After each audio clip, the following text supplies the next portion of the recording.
السلام عليكم اخواتي في الله، واش راكم؟ ان شاء الله كاع تكونوا بخير وبصحه جيده ان شاء الله.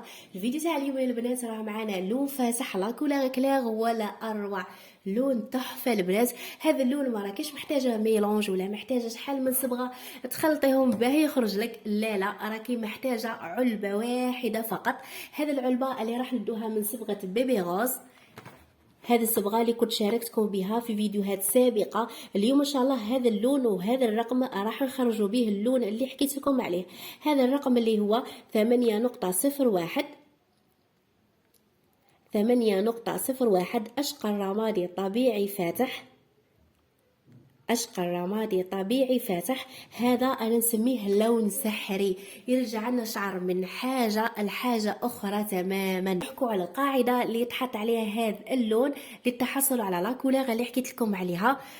هذا القاعده انه يكون شعرك مسحوب لونه، درتي له ديكاباج كيما هذا الخصله، لانه هذا الخصله كان لونها غامق طبيعي. حنا درنا لها الديكاباج بصح ما خليناهش يطول، خليناه غير وين يلحق رقم 8 وغسلناه. حتى ولو كان رقم 8 راح يكون فيها نسبه من اللون البرتقالي كما راكم تشوفوا، لكن معليش، المهم حنا الشعر يبقى كيما راه وما يبانش كاع بلي درنا له ديكاباج، يبان كي شغل حطيتي له غير الصبغه، يبقى كيما راه. كما راكم تشوفوا الخصله تاعنا هاي لكم ما فيها حتى ضرر، هي علاش؟ خاطر ما خليناش الديكاباج تاعنا طول فيها وين نلحق درجه تفتيح 10 وين نلحق للبلاتين، لا خليناه غير وين نلحق درجه التفتيح تاعو رقم 8 وغسلناه. معليش يكون فيه اللون البرتقالي، راح نحطوا له حاليا الرقم اللي قلت لكم عليه، راح ينحي له اللون البرتقالي ويزيد يفتحوا اكثر فاكثر. هكا واش نكونوا درنا؟ نكونوا تحصلنا على لون فاتح ونحينا اللون البرتقالي. واهم حاجه كاع من هذو انه شعرك بقى كيما راه، وكي شغل ما درتيلوش الديكاباج ما تضررش، لا خاطر ما خليتيش بكل بساطه الديكاباج طول فيه. المهم هنا السؤال المطروح، حياة كيفاش ندير عملية سحب اللون في الدار؟ نقول لك راني حاطط لكم فيديو عنده مدة طويلة راه في القناة، راح نخلي لكم رابط الفيديو كيفاش ديري عملية سحب اللون خطوة بخطوة. كاين البنات يقولوا لي احنا ما نعرفوش وين الحق درجة التفتيح تاعو رقم 8 ونغسلوه، ممكن انا راح نخليه يلحق رقم التفتيح تاعو 9. نقول لك اذا انت وصلتي درجه تفتيح رقم 9 اي لون فاتح على هذا، نقول لك ما كاش مشكل عادي، تقدري تطبقي اللون اللي نحكوا عليه وراح تخرج لك لا كولور تاعك روعه.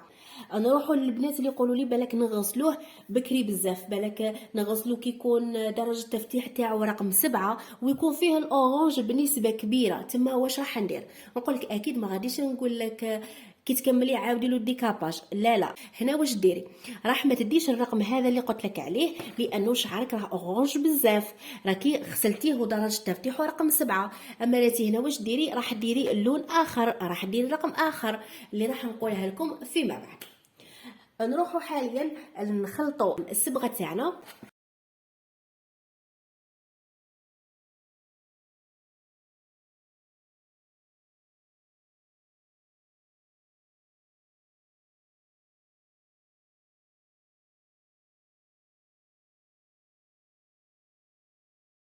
انا هنا ديت قيس الخصله،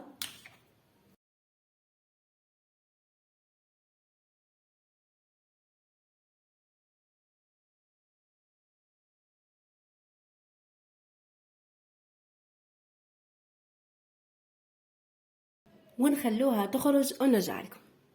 وهاي لكم البنات الخصله تاعنا بعد ما خليناها 20 دقيقه. هنا اللون ما راحش يبالكم مليح لانه الكاميرا راها بعيده، راح نقرب لكم الخصله وتشوفوا اللون كيفاش خرج. هاي لكم لا كولور تاعنا عن القرب، شوفوا اللون اللي خرج لنا ولا اروع البنات. وكي تتغسل تتنشف راح يبالكم اللون اكثر وافضل.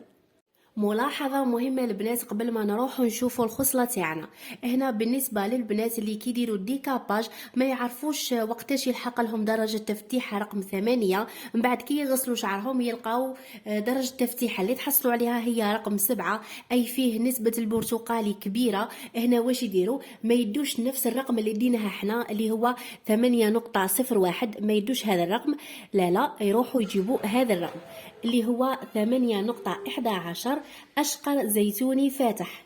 قدوا هذا الرقم باه ينحي لهم النسبة الكبيرة من اللون البرتقالي اللي في شعرهم. وهنا البنات نذكركم بطريقة غسل صبغة بيبي غوز. طريقة الغسل تاعها ماشي كيما اي صبغة. صبغة بيبي غوز ما تغسليهاش كامل بالشامبو، تغسليها غير بالماء وحده مرة زوج ثلاثة حتى تروح هذيك الصبغة كامل من شعرك. من بعد واش ديري؟ تطبقي البلسم تاعها اللي يجي داخل العلبة.